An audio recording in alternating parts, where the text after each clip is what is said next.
Welcome to the Ref Room, hockey talk for referees, coaches, players, and fans.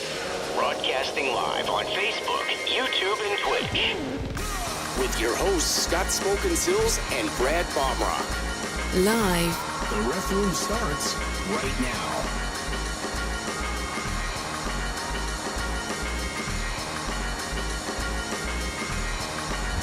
And now your host. Oh, yeah, it is Monday. Welcome to the Ref Room, everybody. I'm Smokin, Silz, along with my man, Baumruck. What's going on, my friend? How are you? Good. I'm on location today. I can't stand you look being like you're in the witness anymore. protection program, okay? We just need I don't care. If we can muffle your voice a little bit, we'll just get you. Well, you said the sound quality is the important one, so who cares what I look like? You don't need to know what I look like. At least I'm not hearing the echo again this week. So that's because you fixed what was wrong on your end. Thank you, Scott. Yeah, Appreciate it. yeah. What's wrong on my end is at your end. All right. Well, good to see you as always. We are going to talk hockey, of course, but we're going to talk about equipment today. We had last week we talked about referee equipment, and today we're going to talk about player equipment and required equipment and safety equipment. So that's kind of our topic. But before we get started, big news, man. Paul Sorvino passed away. Now we have to recognize him on the show. Hey, I did see that actually. Paul, like, he doesn't have to move for anybody, thing, okay? So we gotta say something about that. He had guys all day. That's all they did was answer his phone. Yeah, exactly. He'd getting phone calls all day. That's right. So, yeah. Any hockey news you want to share before we get into our topic here? Anything going on besides seminars? I know you've been busy scheduling. Oh yeah, thank God that's almost over. No, that's that's going well. But seminars have started. Just a note for people, just in general. If you can't find a seminar in your local area right now, it might be because it's still July. Let your local know.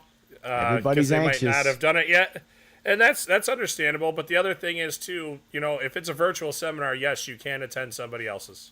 So just reach out to them and make sure they might have a different protocol or something. So that would be my biggest thing for right now. Hey, I skated last week with somebody that's already got their new crest. You want to talk about being Yeah. on top of it? I know Wasn't who it me, is but too. somebody Yeah. does have Yeah. it, so it's kind of cool. Yeah. So, Yep. Anyway, So All right, other so- than that, no, done nothing big. I know a lot of people are starting to get stuff done. We have had a couple people ask us about Safe Sport. Actually, my wife had an issue with hers. You just got to shoot a quick email about it, and then they can just double check on it. So it's pretty somebody quick. said it So, only but takes does about trip 20 over. minutes. Is that accurate? That's like That I don't 20, know. 25 minutes? Mine came through right away, or like the actual course. Okay. Do you mean the actual course or the Yeah, I think, certificate that registers? No, I think the course itself, I think is only Yeah, like it a was- 20-minute refresher or something. It's not like an hour, so that was good. No, it was like 25 minutes. It was pretty quick, and it depends. Like, I think they might be different depending on how many years you've been doing it. Because mine was, Oh, I think interesting. part 3. I think mine was. So I don't know if you paid attention when you did yours or if you've done yours yet. But I haven't I think it was haven't done it yet. part so. 3. So because I know my wife did hers, and I believe hers was, this is only her second time doing it, so it was part 2 for her. Okay, think. so it might be a little bit longer because we've done it. So- I mean, been doing this for 10 years, so we've been doing it every year. I think for the 10 years I've been involved, right? We've had Well, safe it was sport. every other. It was every other. Well, it was every other. that- Yeah. But it hasn't. I can't remember when they started the safe sport. It's just, you know what happens? I do it at registration at time, and then I'm done with it. And I forget about it. I Well, won't lie. for all you that don't know, it's new this year because now it's on a 365-day ticking clock. So Oh, once yeah, you that's a take good it, point. it's a year. And let's say you take it, this is July 24th. So you 25th. have it through July 25th. So you'd have it through July 24th. And on July 25th next year, you would have to take it again to be certified, I guess. Yeah. So you Yep, can't three. wait. Let's say you decide to wait. You can wait till November or December to take the rest of your stuff. You still have to take the safe sport, even if you haven't taken, your open book and your seminar and all that stuff. So you're going to have to, stay up with that. I'm assuming they'll have reminders. I'm sure that they've planned on figuring out how to make this work for everybody, because that is going to be different. It's not going to be like, whenever you get the rest of your stuff in and then you're complete. You're going to have to be complete on that all the time, 365 days. So, Yep. That So is that is new. totally true. yeah. And any other surprises we have in store for us this year? I mean, other than the fact that there's no closed book test, which is great. It's open book only. I understand now, haven't seen it yet because I haven't registered, but the rumor mill is out there that there's like 7, I think 7 was the number of crazy questions that are on the open book test this year. That seems to be the number. Now, level 4 has got to get 90 out of 100, and there's 7 crazy questions on there. So, I knew it'd be challenging. I think it's a good way to do it. I don't think it's a bad way. I think this is good because I think most of the guys and girls will go through the book. They don't mind doing that. So, If they have there their are book. there are some questionable questions. Questionable questions. Questionable questions. What a statement. What a statement, yes. All right, well, we're going to talk about some equipment today, and we were going to start to continue where we left off, and we were going to move into the player realm. And I'm going to let you kick it off with some stuff that you want to talk about as far as equipment goes. The big thing is that I want to go talk about real quick is stick measurements. So let's first cover that when you do a stick measurement of a curve, it's 3/4 of an inch. All right, and referees can't just start measuring things anymore. There has to be a request made at a stoppage, and it can be one request at that stoppage per team. One measurement. Or per one measure request. or per stoppage, one Right. measurement, correct. Right. And the bottom of the blade is where you're measuring the curve. It's not in the middle, it's not in the top. It's at the bottom. And the way you do that is you have two tape measures, you stretch one across. This is why everybody's supposed to carry one. One across from the bottom to the heel from the toe, and then you take the other tape measure and you measure the gap in between. And it's 3/4 of an inch? I thought it was an inch. 3/4 of an inch. Am I off? No, Am I off by a 3/4. quarter of an inch? Okay. I know it used to be a half at one point. They had taken it down because a long time ago, Yep. it was 2 inches. You could have a 2-inch curve back in the Stan Mikita, Bobby Hull days when they had those wicked knuckleball slap shots. Well, They they did the extreme and took it down to like a 1/2 inch. So now I know it moved up, but so it's at 3/4. Yeah. Yep. All right. And then, so then on top of that, the actual stick blade itself is 12 inches. That's the maximum on a player stick. And then the thickness, so I'm talking from, I don't know I should have got a stick for this. I'm not going to lie. But for the blade, the width on it. The front of the blade. There you go, the front of the blade. That's a good way. The minimum's 2 inches, and the maximum is 3 inches for that. All sticks, both players and goalies. Sorry, somebody ran into something over here. Is 65 inches, and then a goalkeeper paddle. The actual length of the paddle, which is the stopping part of the stick that they use, that could be 26 inches, and the biggest width of that is 3.5 inches. Okay. So You know any of those? Let's So bring that's this up that's then. hang on, that's the shaft. Okay. But then the actual blade of the stick is 2 inches to 3.5 inches, and it's 15.5. And the one I always forget that I have to look up is the heel to the inside of the curve, which is 4.5 inches. I would always have to look that up. I'm not going to lie. Can the goalie hang on to the stick if the stick is broken? No. Broken stick. They goalie used still to has be able drop to. it. Okay. Yep. And it used to be worded they need to throw it into the corner. Oh, I don't remember that. That's before my time. Yeah. Yeah, it needs to be, they need to throw it into the corner. We were like, oh, I know where this is going to go, but The big thing is that the defenseman cannot participate with two sticks. So, if he's in the process of trying to exchange the stick for the goalie or whatever the case may be, maybe it was not a broken stick, but a replacement stick, he cannot play with two sticks, okay? He can only have one stick at the time. So if he gets into play, that's a penalty. Something's coming in here. Oh, from Rachel. What do we get here? From your wife is chiming in. I like this. Let's see what she has to say. I'm surprised she's It says watching. Brad is what, and that's why he's out in the garage. Okay. If you don't get your certification for Safe Sport, make sure that you contact USA Hockey and Safe Sport because they will have to make sure they set. And I've got something blocking what I'm reading here, so I can't see it. Yeah, send you the certification certification email so it shows up on USA. Yep. Okay. Thanks for that, Rachel. Yeah, see, I didn't have the problem. Like, so if I you're don't having know. a problem, address it sooner than later because the Safe Sport thing, especially because that is going to be, a different issue with probably a different governing body or something. So, I'm guessing, right? I mean. Oh yeah, you're right. I wasn't going to step Thank on Larry your parade. Nasser. Thank Larry Nasser. Okay, Right. That's your guy. Yeah, well, All right. So let's continue on the stick situation or like even equipment. Let's talk about the hockey pants, the breezers. yeah, go ahead. The Okay. Brazers. So for a lot of players, there's zippers on the inside of those legs or Velcro. Yep. And, you go to a men's league game and you see a lot of guys don't have those things zipped up. And, it gives them a little benefit from getting a longer stride or whatever from being, contorted in their looks cool. movements. It So looks cool. the restricted movement, and they think they look cooler, like they got bigger legs or something. It's nothing. It's nothing other than that. but- There's no advantage to that. Pants have to be worn. Equipment has to be worn as it is intended to be worn, meaning Correct. they can't modify it. And if they leave the zippers open, they're modifying the equipment. So, and what is the penalty for equipment that's not proper, Brad?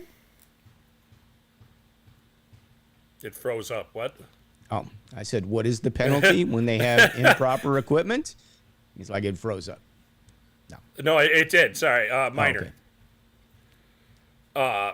So, but yeah, no, the improper equipment. You know, the pants thing is a 6 to 1, half a dozen with a lot of referees. You know, I go by and tell them to zip them.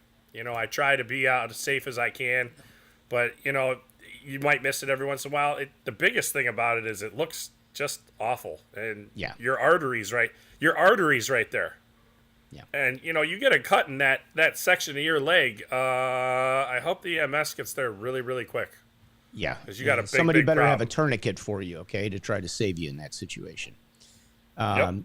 So, you know, another big one that we see probably more often, we'll talk about the elbow pads. You know, all equipment has to be covered.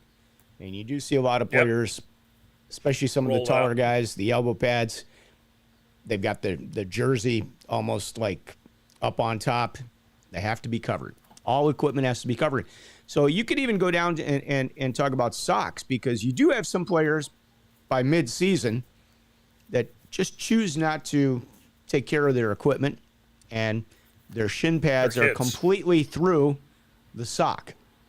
It's got to be Buy covered. better You can send them to socks. the bench and tell them to put some tape on it, or figure out a way to readjust that sock so that the plastic portion is covered, so that it's not a safety hazard if he hits somebody Well, it's with not. that thing.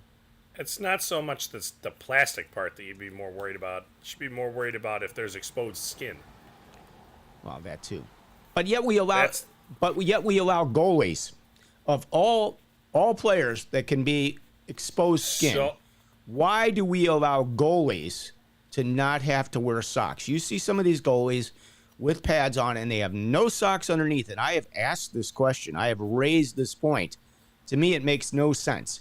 And that is a dangerous position because you've got skates in that area all the time, players down in that area, guys down on the ground, guys piling on top of you, and they've got exposed skin. I don't understand how they allow that in the rule book, but they do.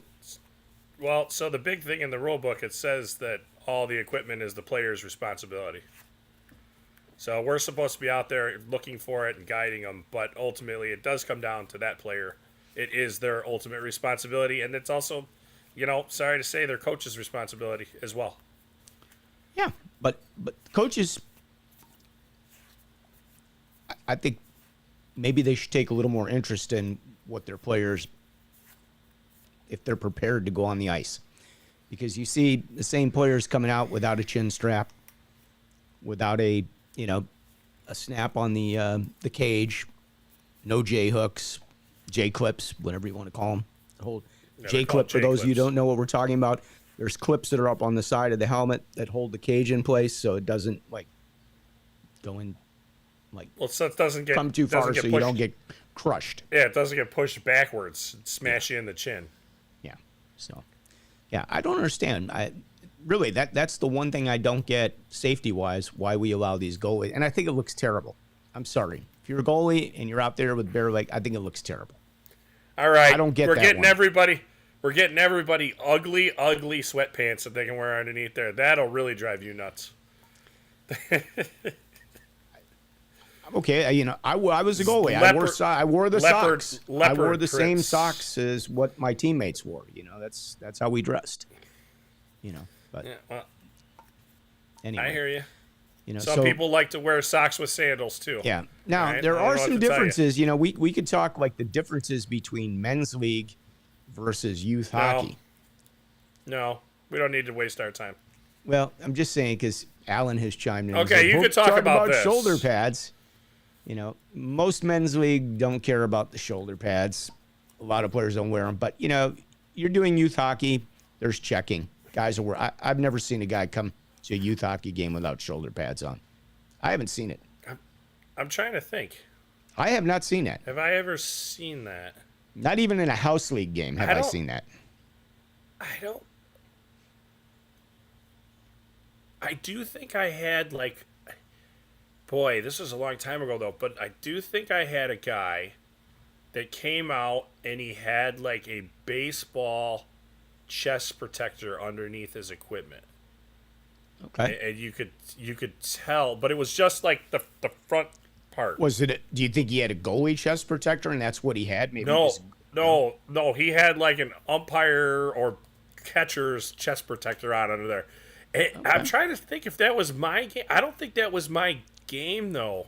I want to think that was like a game that I was watching that I was waiting for. And I think the coach, yeah, because this definitely wasn't me, because I would remember this part. The coach of his team made the referees go over there and send him off the ice because him and the parents had gotten into it beforehand.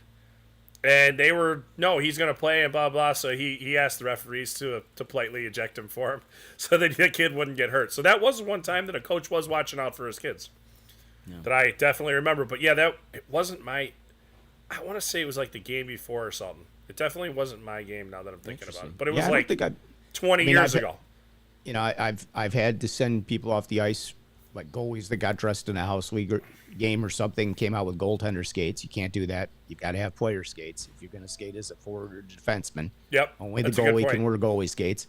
And just so you know, referees, if you're a goalie, you need forward skates. Got to wear referee Can't skates. Referee with goalie skates on. So there's a lot of goalie skates now, Scott. They're starting to get tougher to tell between the difference of a goalkeeper skate and a forward skate. They're definitely they've catered to the goalies to make them I think probably A, more comfortable, and B, that they're more versatile and they look a little better, because goalie skates were kind of goofy looking, but that's just me. And no fancy skates. Yeah. Talking So, about for no the figure referees or for skates the players. For It's okay anybody. to have white and then- skates. You can have white skates, though. Yeah, if you want every referee to make fun of you. There's actually a referee in Illinois that, God bless his fiance, went out and bought him brand new skates for Christmas one year. Oh, wait. And, And did they? I know I remember this, and we were at, I think, Romeoville, and I think it was Central State's playoffs, if I'm not mistaken, that he got called out on those. Am I right? People were calling him out all year. Then I think it happened there, and then I think it happened at district camp, like at the district tryout, the district playoffs. Was it the black tux he had or something? I can't remember what it was. It was something that looked just awkward as could be. Yeah, it was white skates with black toques. It was very weird. Like, and hey, they were really nice skates though. I'll give her credit. Like, she bought really really nice skates for him, and she did spend a lot of money, and she did it without him asking it for it. So she did it out of the best reasons, but it just the guys weren't going to let it go. It just it didn't end well. So he had to get new skates, unfortunately. But he wears them. He wears them when he goes and plays rad hockey and stuff, because I know he still plays some rad hockey and stuff. Yeah. So, but yeah, that was about 3 or 4 months of him taking a beating on that. All right, Alan has popped a question in here. What about the rule about wearing a cup? Is it a must? Well, Alan, I don't think any of the referees are going to go check for that, just so you know. Okay, so. It's definitely, I think that's kind of recommended. It's recommended, and we're going to trust that you're following the recommendation. And if you're not following the recommendation, you could pay the consequences. We'll leave it at that. So, hope that answers your question. Shoulder pads, I know they have that league at the rule in some of the leagues. Yeah. The other one that gets me, the chin strap. Okay. They can't sell you by law. They cannot sell you a helmet without a chin strap on it. Okay, that would be a liability on. Hang on, are you sure that's a law? Well, if it's not, it should be. I'm going to Google it right now. I don't. You can't buy a helmet anywhere without a chin strap. They don't sell them, but yet people want to take them off, or they think because they put a cage on, they have a cage. And the cage has a couple straps back here, that's got a chin strap. That thing comes right off. So for all you men's leaguers out there, and for a lot of you high school players that just think you're too cool to put your chin strap on, or we have the players that. What's that? It's not a law, but in order to get the certification, right, it has to have a chin strap. There you go. So you were close. I just had to go look that up. I'm sorry. It tickled my twine. So the other one that's interesting, and I know a lot of the coaches don't know this one either, because in the rule book, 2 fingers for the chin strap. Chin strap is supposed to be two fingers. That's Okay, college hockey, but Scott. That's college hockey. I'm pretty sure, isn't there a rule in there for USA? I'm like 90% sure. So I'm 90% wrong on that one. And I'll tell you It's this coming because from the first referee in time, chief. Now I'm challenging the referee in chief here because that's what we do on this show. it's a college rule because I always thought about whose fingers, my fingers, your fingers, I don't know. Just think about it. Whose fingers? Yeah, Whose fingers like is it? like a football Because I was like, player's this is They've ridiculous. been It broken was a like 20 ridiculous thing. times. But all mangled and like Yeah, this, exactly. and they can't get them together. Yeah, Like they're a fingers. claw. It's just I think somebody just got some creative wording in there in order. It should be somewhat to keep it on your head, but that's not a USA rule. That's a college rule. Unfortunately, I'm doing a show because I would actually look that one up. I'm sure there's something in the book about the chin strap. I'm 90. Yes, you must have a chin strap. No, I thought about the way it's supposed to be worn too. In a proper manner that it was intended, fully buckled. I think there's more to it. While we're talking, can you Google? Go ahead. Yeah, I'm in the rule book. Google, yeah. Get that one up for us because I can't do it while I'm running everything here. Otherwise, I would. But I was pretty sure about that one. Yep, and you're right. Since you're running it, you fixed that sound issue that we had. It's much better. I fixed that with a phone call. And you fixed it with an order to Amazon. So. Which showed up Yeah, of course. Tuesday after the show at After- 5:00. Yeah, of course. Okay, That's so funny. I'll read it for you. All Okay. players, including goalkeepers and all age classifications except for adults, are required to properly wear a HEC-approved helmet as designed by the manufacturer and with no alterations and chin strap properly fastened. I thought there's Adult- somewhere in there. Keep going. Is there something in there? It has to have a current valid HEC certification sticker. And then also, players in adult classifications must wear a hockey helmet, including non-HEC approved ones, with the chin strap properly fastened. Which All players. Good luck with on that one. All players on the player's bench must wear the protective helmet face mask while in the bench area. No two fingers, no pass go. You don't collect $200. Yeah, so that's a good one to bring up for everybody. So if you have players on the bench that are either out injured or just not dressed, if they're under 18 years of age, they have to wear a helmet and a cage. So they can't be out there So without that. hang on. So if they're playing in adult league, they have to wear a helmet with a cage, and it has to be HEC approved.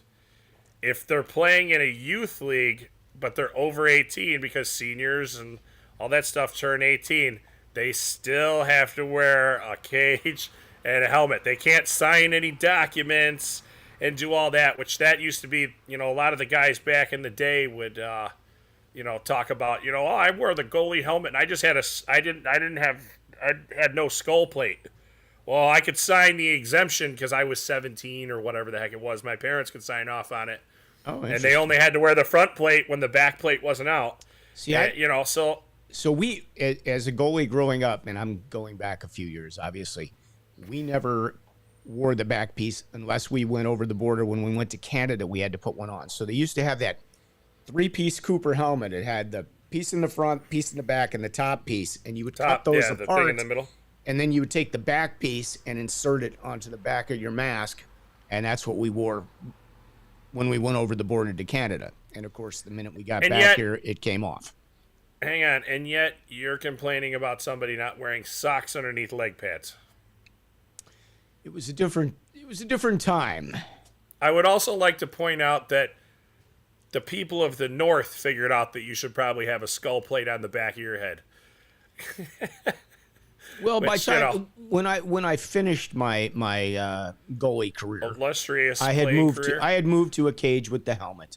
I had moved to that. All right. Just for visibility. It was just a better way to go. You felt a lot better out there because, we had the form-fitted masks. You get hit with one, a puck, it hurt. There was no padding in there. Have I ever pulled my mask out? Did I ever pull the mask out on this show? No, I don't think. No, not that I remember. Do you want me to go get my youth mask? I have it here. Not right now. Go get it. You sure? Bring it next week. Get it next week. Well, we're talking about the equipment. Maybe we should show and tell here. I don't need you trying to find something, and the next thing you know, you're laying on the floor because you tripped. Or we don't need that. I can't shut the show down if that happens. Then there'll be EMS in there. It just won't. It just won't be a good You'll end. just be on the show forever. It'll be an unlimited show that day. Your partner will sign off, and it'll just be EMS scraping you off the floor. Okay. All right. So let's talk about some other equipment that maybe players need to have that we don't really think about, or we did talk about the J clip. They need to have palms in their gloves. Yeah, good one. All right. Now, I know that they do wear out, and I think everybody's going to probably give them if there's a hole or whatever, But you got to look for the ones that are cut out. So that's a thing. Like send them off the ice. The other thing with equipment is if you tape your hands or put something like that, the putting on the foil. Yeah. In slap shot, that's illegal. Yeah. You can't do that. You Okay. can't put the foil on. No rolls of quarters in your hands underneath the gloves.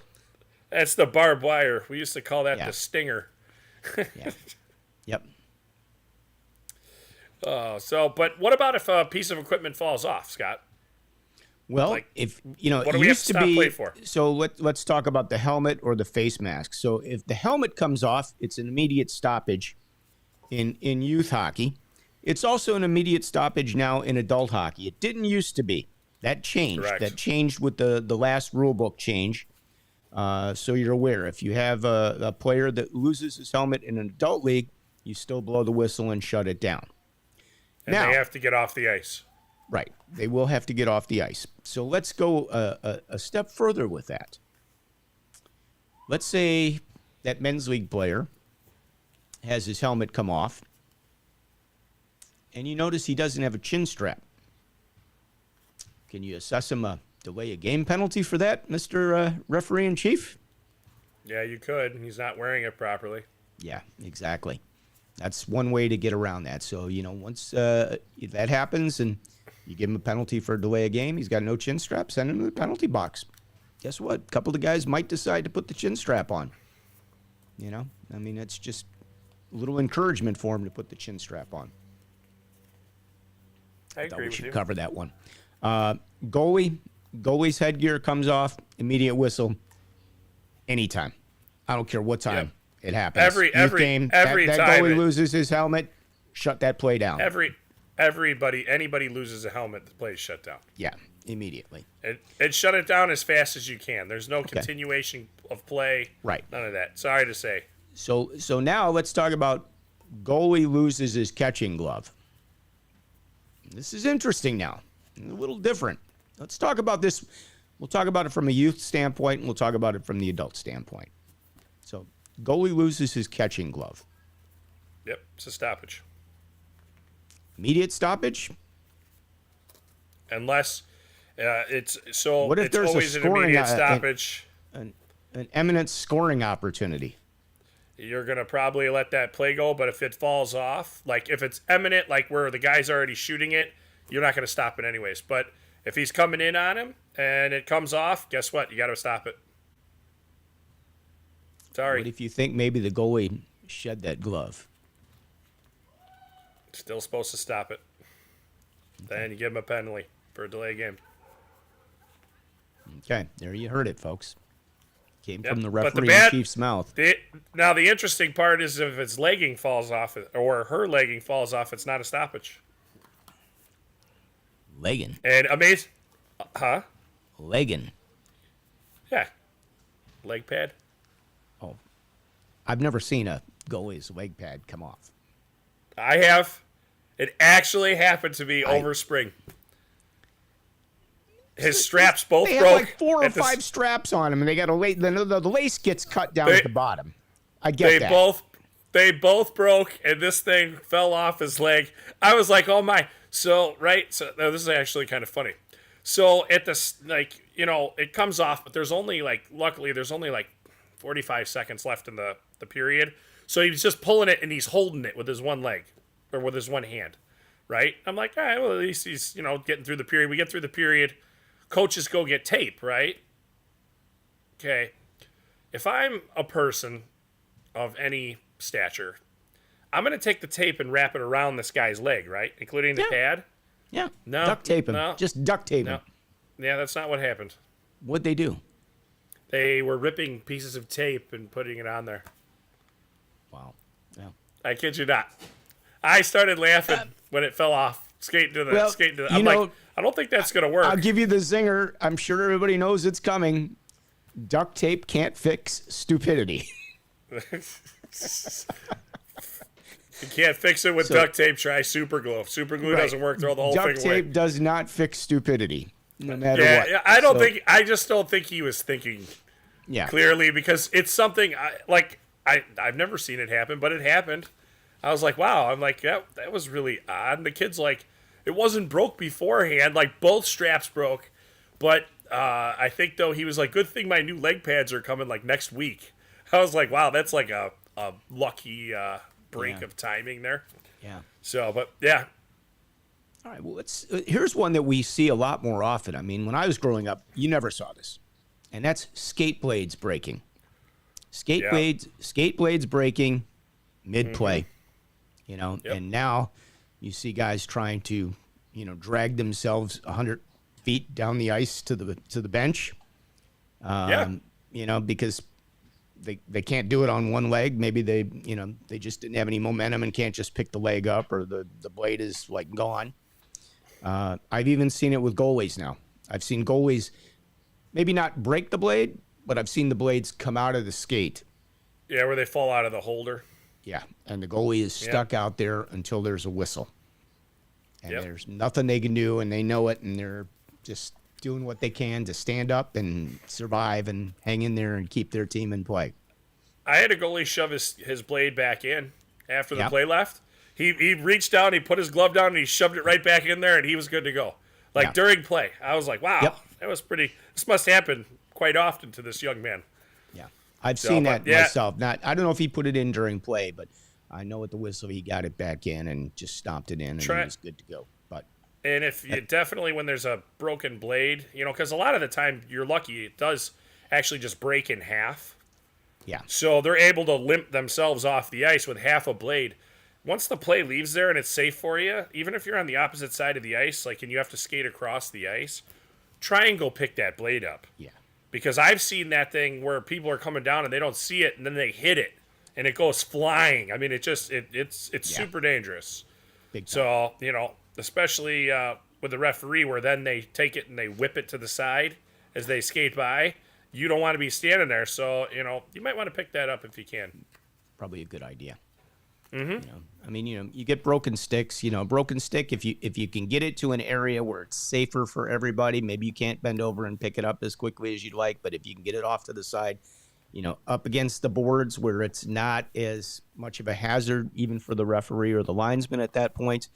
Or, if you have to push it down, everybody can see it if it's in a corner, and nobody's going to catch themselves skating backwards on it. And, you hope. Go ahead first. You're right. You hope.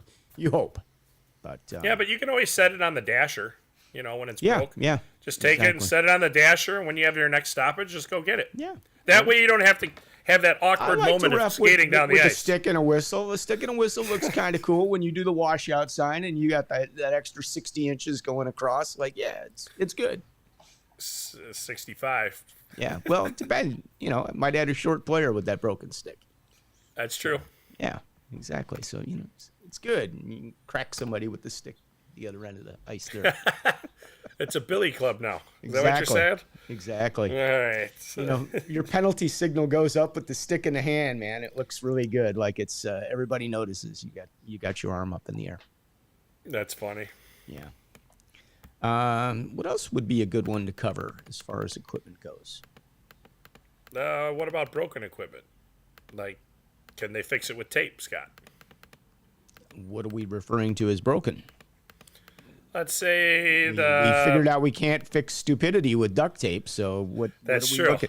Are we going to put tape on the skate blade? I don't think it's going to work for him. So I don't know what you're. Hey, that's an evil prank, by the way. Yeah, Okay, so. clear tape is even more evil. Just so you know. Oh yeah. I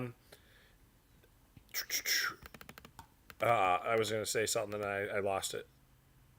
Clear tape stick. Oh boy, I lost my train of thought. It definitely derailed. Yeah. What about goalie with let's say he cracks his chin protector, so he's got a throat protector, and I've seen those get broken. Yeah, me Do you too. allow him to play with a broken one, or do you make him take it off and I'm waiting. I'll wait for the next stoppage. I'll let him finish that play, and then you should get it off. You don't want it hanging there. Number one, number two. What if it gets knocked into him? It's a sharp object. Yep. I have him, and if you can't get up, have somebody with a skate blade take it off if you have to. Take the mask off his head first before you try to put the skate blade on it. But Yeah, there's always a coach pretty much there's normally one knife floating around if you got 4 or 5 coaches. Yeah. Well, how about some more? Here's some illegal equipment, possibly. How many team officials are you allowed to have on your bench? USA? 4. 4. Mm-hmm. Okay. 4. And yes, in other levels of hockey, a trainer is the considered a team official. Okay, if you got a trainer there, you're not throwing trainers. Okay, no, use the trainers, some common sense. I've always seen the trainers off the side because they're usually covered in both teams in amateur hockey, like through high school. It's not like they're there. I mean, they are there for one team. They've been hired, but they cover everybody. And I've never seen them stay on the bench. Unless there's an issue going on where they're coming over and attending to a player at that point in time. So, hey Scott, so I was doing some digging for you. So, page 23 of the NCAA rulebook, Rule 9.4, helmet and face mask. All players are required to wear ice hockey helmets with throat straps securely fastened. There shall only be enough room between the throat strap and the chin to insert 2 fingers. The 2-finger rule. I would like to know whose fingers, okay? That's all I want. Clarification. The 2-finger rule. Whose fingers, and does it have to be like the biggest guy on the ice's fingers? Because can we use the smallest person? Like, does it matter? I'm just curious on that. Yeah. I like that it's been in there for so long. I just laugh about it. 2 fingers. Like, I've always thought that. I thought USA Hockey had the same. I thought they had the same thing. That was. Maybe Nope. I'm mistaken on that one, but I thought there was a 2-finger rule on that. 2 fingers. The 2-finger rule. We can drive up and down the road and pass each other. I'll give you 2 fingers. Right. All right, so let's talk now about goalies with the cat eye mask. What the differences are between the two of them, what is legal versus what is illegal. And I'm going to let you go through this because, we still do see it in amateur hockey where we see goalies try to come out there with a cat eye mask. So do you want to explain the difference and what's legal versus what's not legal? Well, so cat's eyes aren't legal, but there are masks now that are very well designed.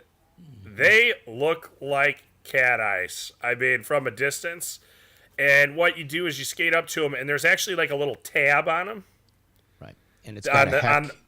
And it's got a heck thing on it. It doesn't have like a sticker. It's almost it's like an imprint on it. It's so you like just gotta be careful. Like a little metal. It's like a little tab, like a pop like a tab metal almost. Tab that's like built into the mask, like it's a square, not quite a square, but like almost like a goalie crease. Yeah, it's weird, but just keep an eye out for it. And like I said, it was there's some of them are really tough. Like I have to go look at them now and be like, is that it? And then there are cat's eyes though if you look at them where they've got an extra bar inserted that come across. Yeah. So you got to check for those too because if the extra bars in there, then it's considered a legal helmet. Now, considered legal or illegal?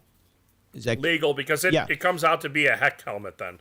I think the probably, correct me on this if I'm wrong, but probably the best common sense thing if you're going to look at one of these masks is to figure out if you took a puck and put it up, would the puck go through? Would it like contact the eye or part of the skull if you put the puck up to it? And I think that's probably your I would say that's the best in a common situation, sense way. the best common sense way to figure out if you're going to let them play with that mask. If there's an argument, that's what it would come down to. Now, have you seen cat's eye masks in men's league? They don't have to wear a heck-approved helmet. Right. Not the brightest thing to do. I forget who was the goalie. That's just like he was playing for the Ducks. He had the stealth black. Is this when it went through? The one that basically ended his career, and he was one of the top goalies in the NHL at the time. I can't think know of who his you're name. talking about. Yeah, and it happened in Chicago. It happened at a practice at Johnny's West. Happened at Johnny's West. He took a puck right to the eye socket, basically. And by the way, as well as masks are made, when you got guys with 100-mile-an-hour slap shots, that metal can bend. It does bend. Ouch. Yes. Yeah. I no offense. I don't want to get hit by a 100-mile-an-hour Are you slap Googling? shot if I can. I'm assuming you're Googling who that is from the Ducks. I might be. Yeah. We got to have an answer on that one. In Yeah, the meantime, while he's looking that up, Karen has joined us. Hi, Karen. Just saw her the other day. Nice to see you as always. With junior and college teams I work with, I was on the bench, often opening the door. Okay, but USA Hockey, you're only allowed 4 team officials. So if you're opening the trainer door, and you could be opening the door. How many officials are they allowed in college? Is there a different number? Or juniors? I can't remember off the top of my head, to be honest with you. Yeah. This is where, I don't know about you guys, it's very confusing to work multiple rule books. And so for some of our officials, I look at like Brett probably works 5 or 6 different leagues, 6 different rule books. I don't know how you guys keep that stuff straight. I just don't know how you can do it. When I worked a bunch of leagues, so I still have in my rule book, I shrink down the rule references and all that stuff. The penalty summary is what I'm looking for there. Yeah. And I always carry an NCAA one with me still. It's in my back pocket, because I'm like, I'd hate to be doing an NCAA game here and be like, yeah, it's this. And I'm like, so I've whipped it out and looked at it before. Nobody knows what you're doing. Yeah. It's not a big deal. Here's a tip for some of you guys and girls out there. If you're unsure, some of the riot pads come with a miniaturized booklet right inside of them with some of these rules that we're talking about, which will give you rule references like your penalty options, whether you've got a minor, major game, match, whatever, attached to those. So you can, if you get in a situation where you need to figure out what you want to do and you've had multiple penalties, maybe you need to figure something out. And at least it's a cheat sheet that you can refer to if you need to. Yeah, totally. I find it funny because some of the coaches, you pull a riot pad out to take numbers down, and some of the coaches are like thinking you're like trying to figure out a rule reference or like you're looking something up. No, you're writing numbers down. You're taking down who's getting what. Normally who's getting what. Think about it that way. So, think about who's getting fed. Yep. Mm-hmm. Yep. Who's getting what. And, another thing, if you're not keeping a riot pad in your pants, you're not doing yourself a favor because we have more and more leagues now going to shootouts after overtime. You've got overtimes, then you've got shootouts, and, you need to know who shot, and you need to know what the scores are, who scored. So pretty important to have, the big thing. Have that pen, have paper with you, a riot pad, whatever, can be a little tiny notebook, whatever works for you, whatever you can get at the office supply store or Amazon. Dollar General. Or we have riot pads. You can order one. They make some really cool ones. A company out of Canada has them. They're not cheap to have shipped because international shipping is so friggin' expensive. It's ridiculous. Get together with a couple people and buy them. Save yourself some money. All right. Karen says, total with me, 3 on the bench. Not a problem. You're all good. Yep. So, I'm going to throw this back out at you, Karen. Now, I'm curious about this because, and I'll ask you, this might be a good one.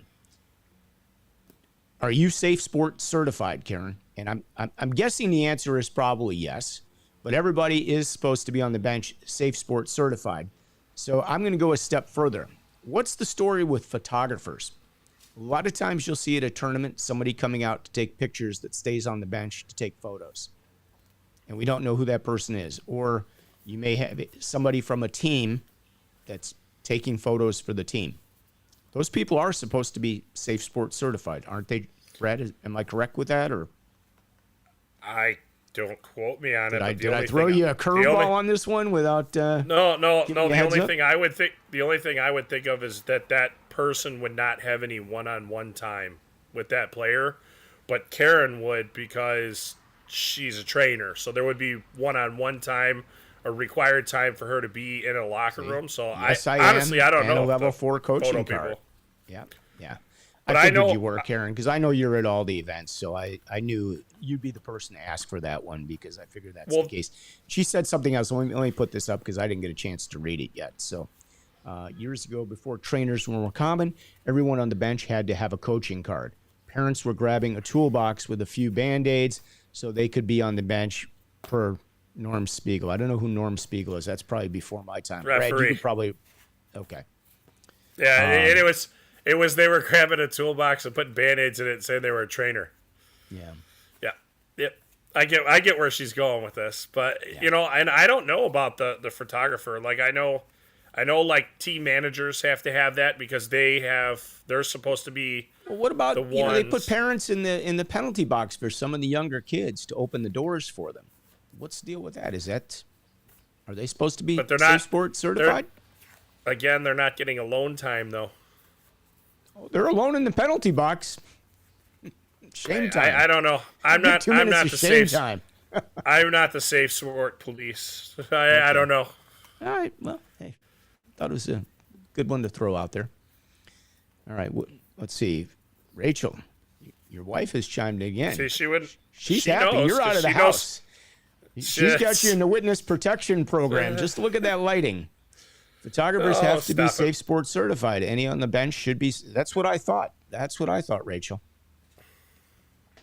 Yep. Thank you for that. I'm pretty sure that I'm 100% in agreement with her. So. All right. Well, I think we covered. Whoa. I can't believe we went already to an hour. Did we really? Yeah. You sure about that? Almost. Yep. Almost. Wow. All right. I can't find this Anaheim Mighty Ducks thing. I can look for it. I can't remember his name, but he was a really good goalie, and I'm going back probably more than.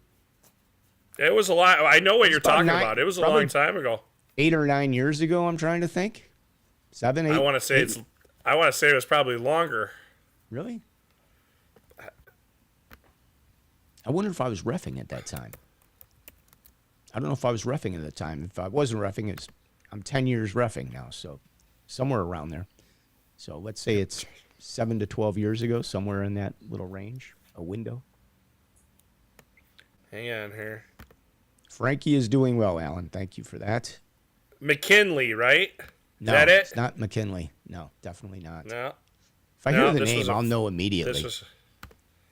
He had the stealth. Always had the stealth black mask. It was stealth black, not jet black. Stealth black. So nothing that I see. All right, we'll have to research that one a little bit.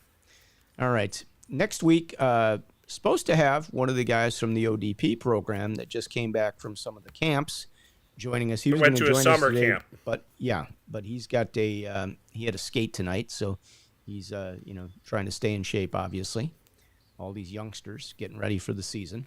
But I wanted to send a shout out because he actually texted us last week after the show. Oh yeah, that was good. All the guys from the ODP camp were watching the Ref Room show last week prior to getting on the ice to go skate. So I thought that was kind of cool. It made my day. So I wanted to share that with everybody and thank them for watching. I thought that was really nice. Oh yeah, definitely. I agree. Yeah, so that was very cool. So that's how they were getting through the ODP skate, was watching the ref room. All right. I guess that's going to kind of do it for us today. Hope you guys are enjoying this great weather.